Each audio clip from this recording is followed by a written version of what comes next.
basically, the easiest way to explain it is this is around the time when we finally get more into Gun Next Swords plot because of the fact that we need another one of the originals, 7. It should be Diablo of Saturday if I remember correctly. Regardless, let's continue on with this.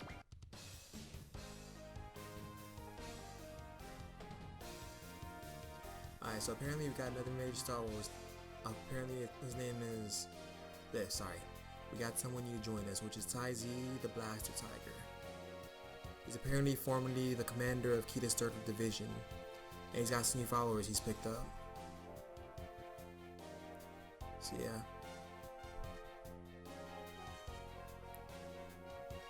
Yeah, apparently he's picked up new followers, and they're wondering who it could be. The 3 followers are, what's called? Sorry, I suck at this. And he's basically talking about the whole situation. But yeah, Tai Z brings in his crew, which is Akon, a feisty girl. The Jin.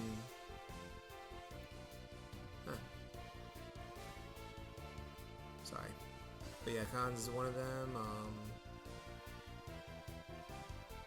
Okay, Lamu is the cook. Katoshi and the maiden scholar Frighten, of course. He's right there. And apparently there's also Psycho. She's apparently she's Psycho. She's a swordswoman.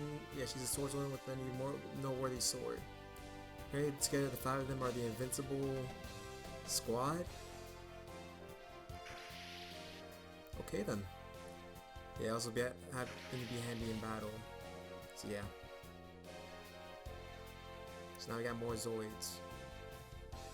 I know Tai Z will definitely be useful.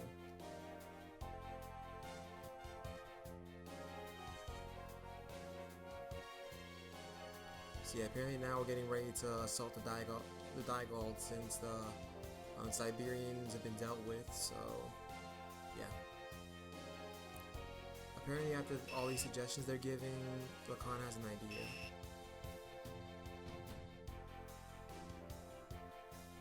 So yeah.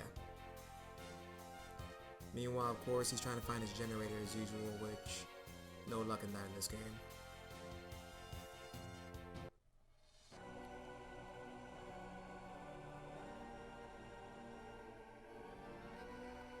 So yeah, meanwhile, they apparently heard from the whole situation of the fact that the Overman kind of, the Overdevil situation, they overheard about it and got frozen and stuff. Yeah, apparently you take more than just regular ice to freeze a Biozoid. So of course, Gene confirms that it's probably some special Overman ice.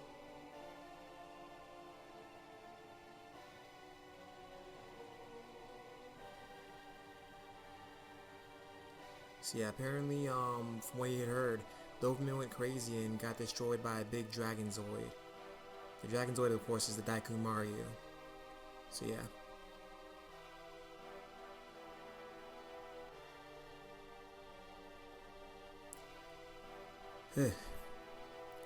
So yeah, apparently, yeah, that's when we learned that, they destroyed it.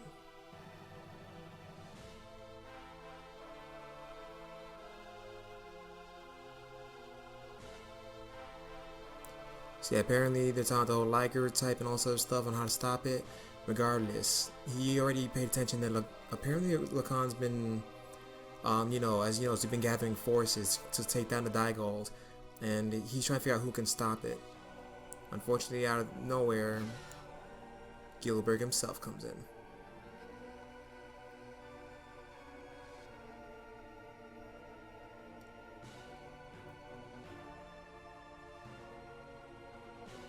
So yeah, apparently, Gil comes in. He wanted an appointment with Gene, but the security guard said no, so he took him down. Apparently.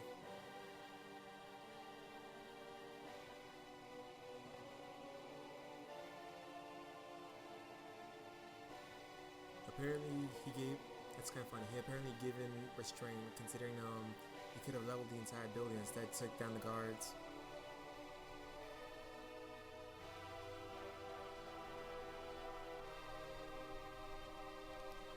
So yeah. Meanwhile, Gene's impressed. He points out what kind of aid he's gonna give Gilberg, and Gilberg is like, "You'll see."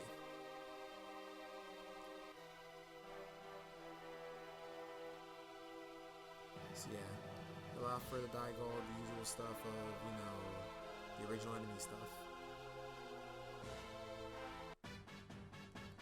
Meanwhile, apparently, Lacan's idea is to attack the digald capital of Dig. Oh, it's not. It actually says Dig. Apparently, it's a smart idea so that rather than rather than like take it over, they're just gonna attack it to let the world know that the anti-digald army is fully capable of such a thing. It's apparently to get all the guerrilla fighters to stand up for themselves.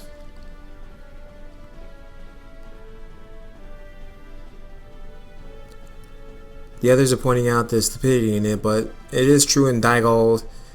If they can get people to start fighting against digald completely, then yeah.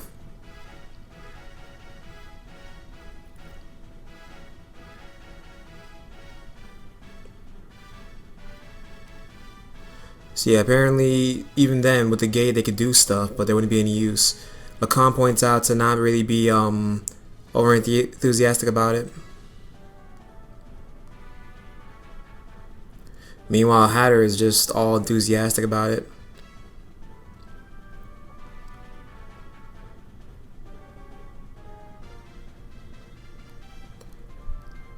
See, apparently what Ron's heard is that Dig is the place where the biozoids are made.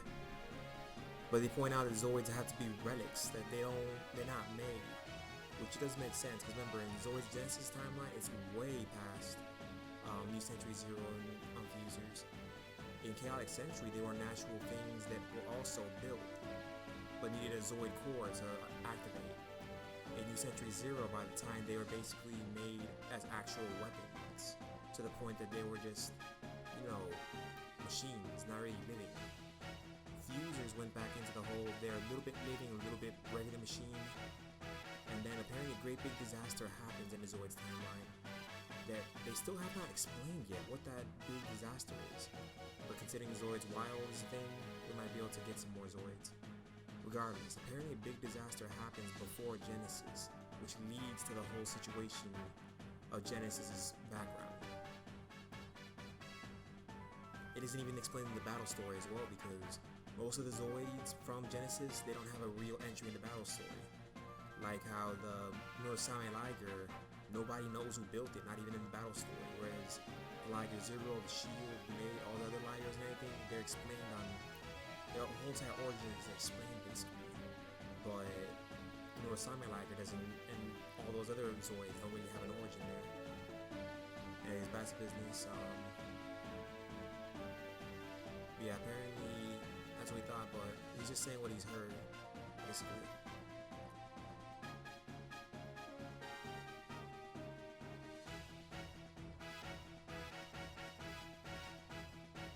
So yeah, their main objective is just do some damage on Big and then get out of there as soon as possible before the big enemies come up out of nowhere. It's basically a hit and run tactic. Meanwhile, of course, Ryuji is of course unsure of himself.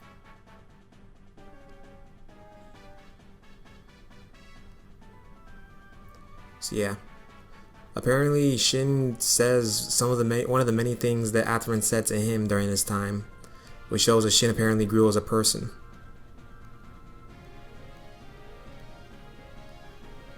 And Athrun is of course proud.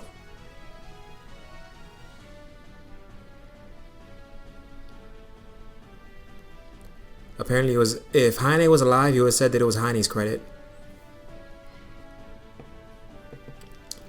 And then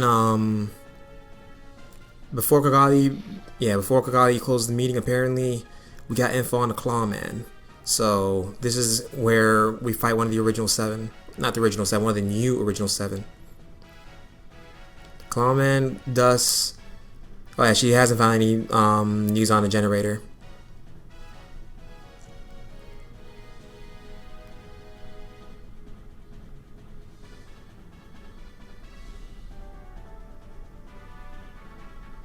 So yeah. Unfortunately, she hasn't found anything on the generator, but she's still gonna look. So now they're going to the claw man.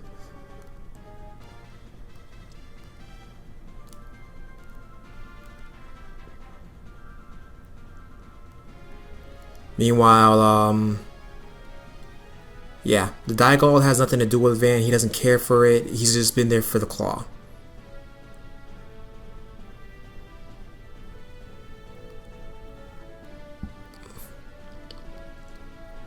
That's all that matters to him. He's gonna go on his own as well because they're gonna take down. Well, they're gonna do their own thing. Apparently, Van's clawman vendetta is his and his alone. It's revenge.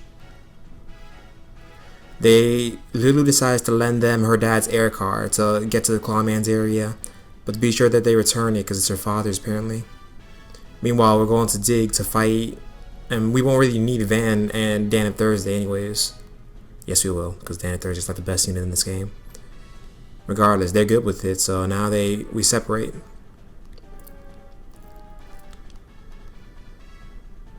So yeah.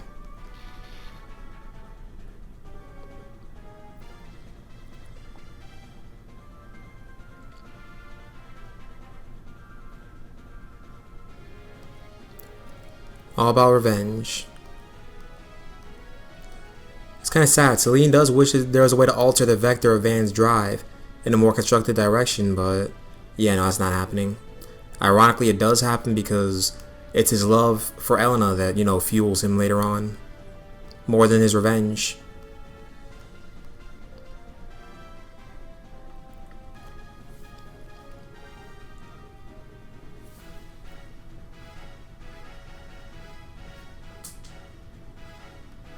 So yeah. Meanwhile, basically, there's apparently a tower that's supposed to happen.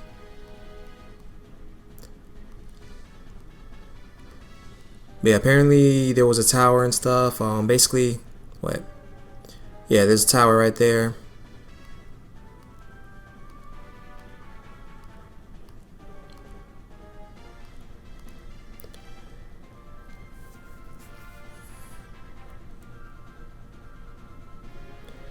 So yeah, apparently they're thinking what it is. Basically, they don't know if it's mind control or anything.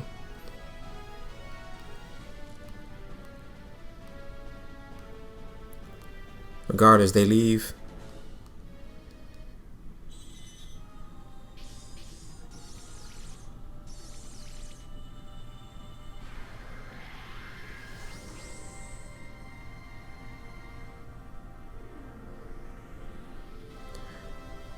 See, apparently, what's called? He knows him well, Dan of Thursday. But apparently, Carmen and them are a little ways away from them, and yeah.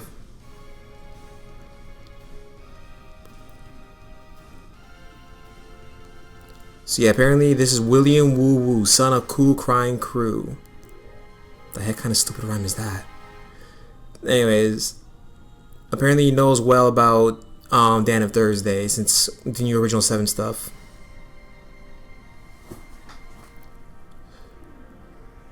So yeah, he already states who he is and that stuff. Apparently he's a part of the new original 7. The original 7 he doesn't really care about that, nor about Gadved's death and everything. Apparently Wu of course isn't swayed by, you know, like revenge and stuff. Apparently he's he is sworn his sword to do one thing only: cleave those who oppose the will of his comrade's heart. And he's not impressed of... Yeah, he's not impressed with Dann and Thursday.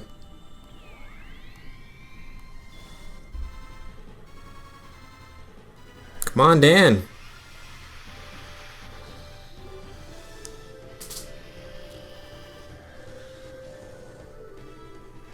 Dang it!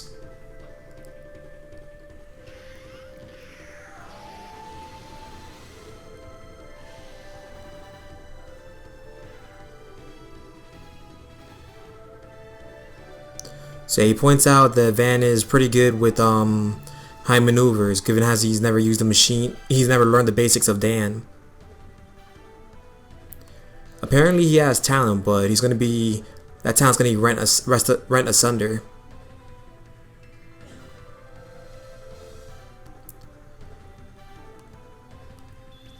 Oh.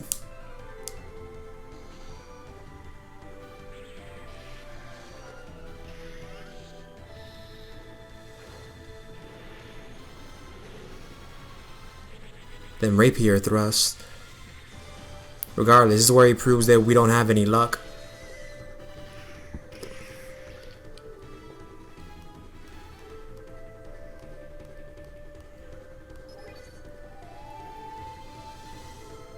So yeah.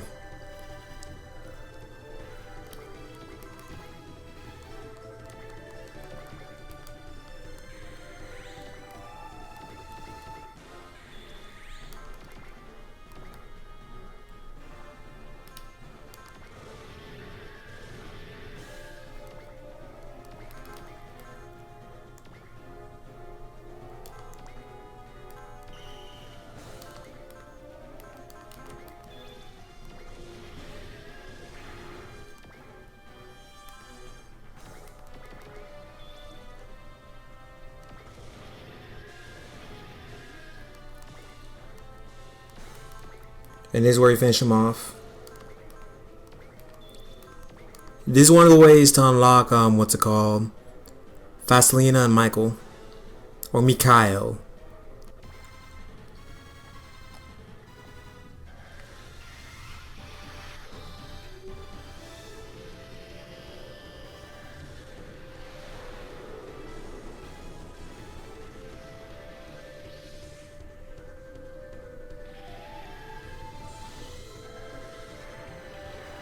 Bam, bam, bam, bam, bam, bam, bam.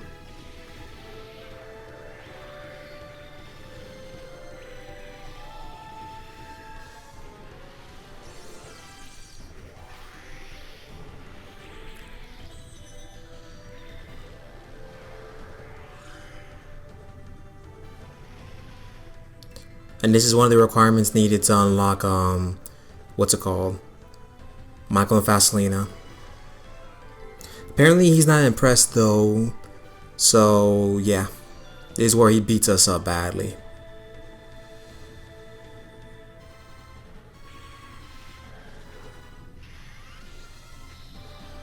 I do like the idea that Saturday's body glows whenever he uses his main attack.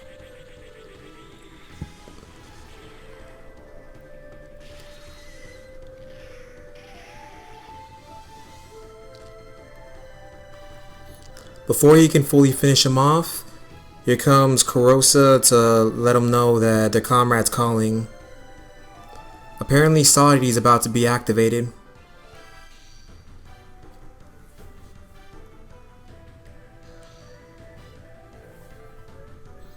Apparently Wu recalls that unnecessary taking of life is in opposition to the comrade's ideals. He then tells him to depart and never again try to pursue the comrade. And of course they leave.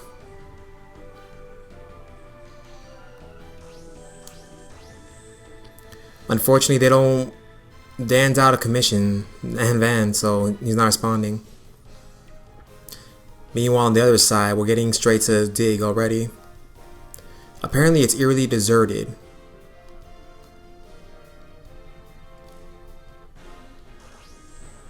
Yeah, it's eerily deserted apparently.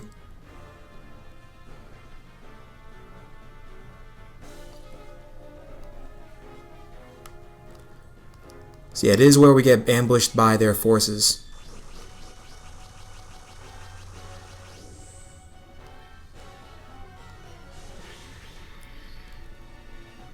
Fermi herself is one of the unlockable characters, but in order to unlock her, you gotta get your females to get 150 kills. I'm not doing that.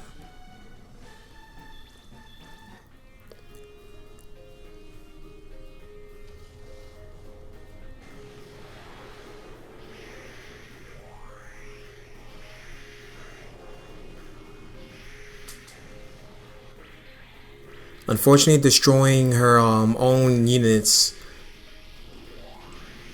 Basically, what that does is it blows up our power plants and damages us, making us stay stationed.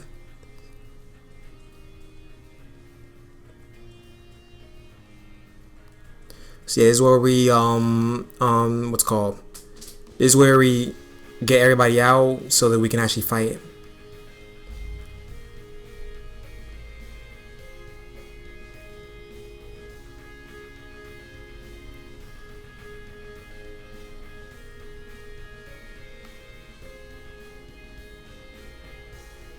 See, apparently it's starting to cause them. They're all getting ready for battle, basically. And here is Gilberg himself. See, he's got to take him down.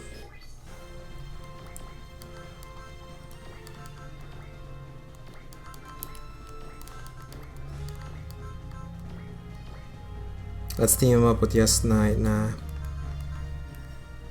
Oh yeah, new people. Trying to think real quick.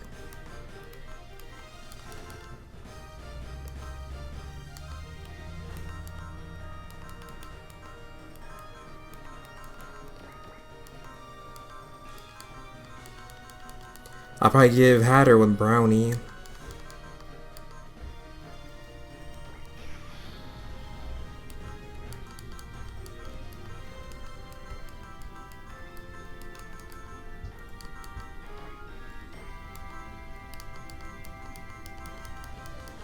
I don't know who to give.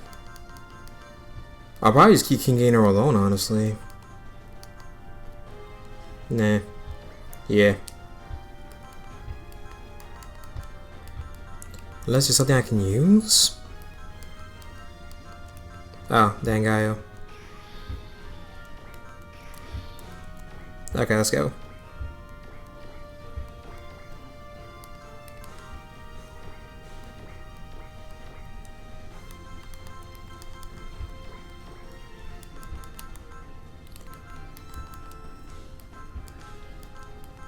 Wait, we still have the Eternal. Why didn't they just use that?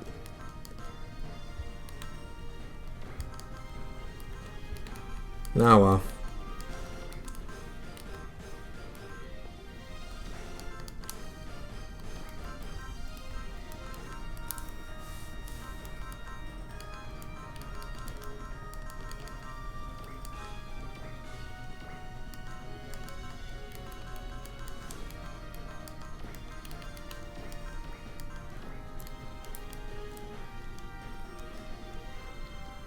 This should be good enough.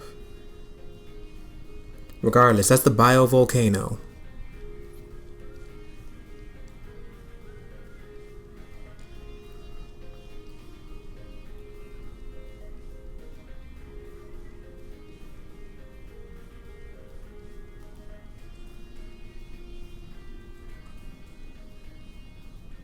So yeah, let's do this. This is where we unlock Mugen form.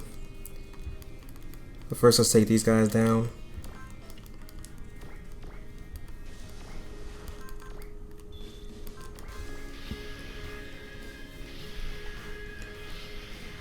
Once again, they tried too hard with the level design, in my opinion, but it's decent.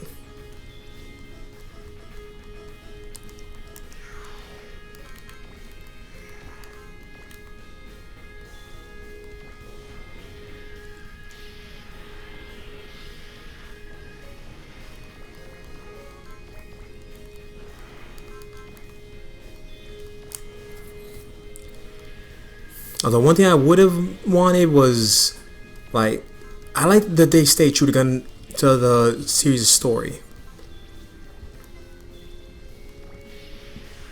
I do like that they show specifically. You could tell that they knew the reason you'd buy this game was Gun X Sword. That's the sole reason you'd get this game. They knew.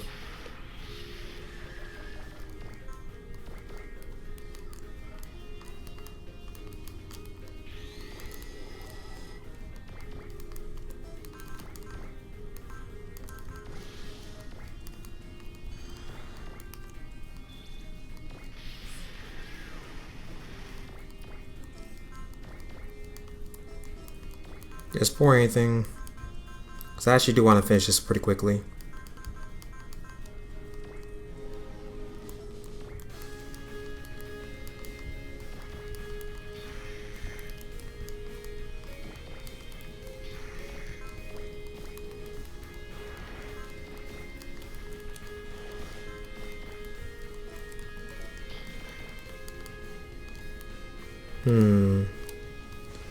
Doesn't even matter because Ruji will be transported straight to where Zaylen is probably, or Zaylen will go straight to him, something like that.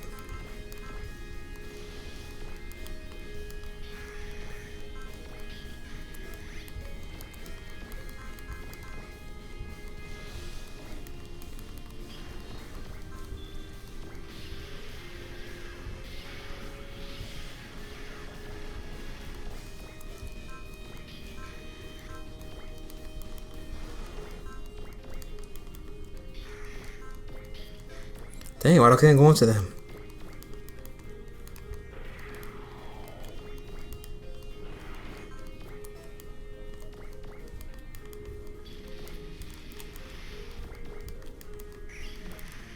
And with this, we're just about done with our movement, except for, of course, him.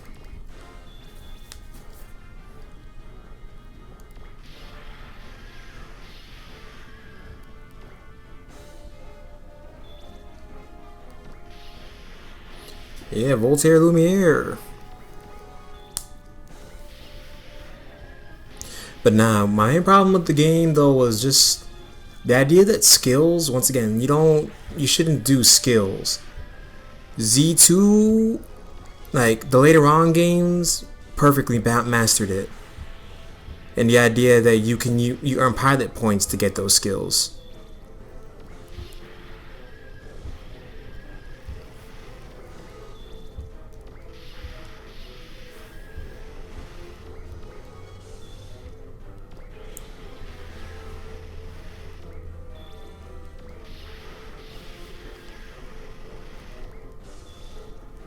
As we're slowly killing them all, we should be good to go.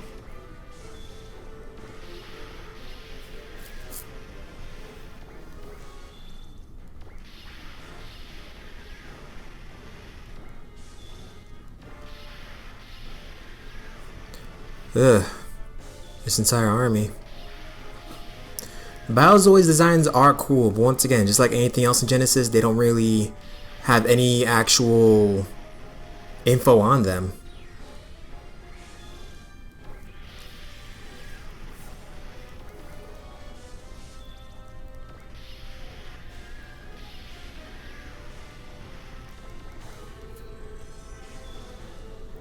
It does make you wonder though, like, will they make a series before his GQ series? Because Zoid's Wild takes place in its own continuity. So you know for a fact they're not gonna continue on with that into a new thing. But if they were smart, they'd rather animate the battle story or make it into like an OVA series.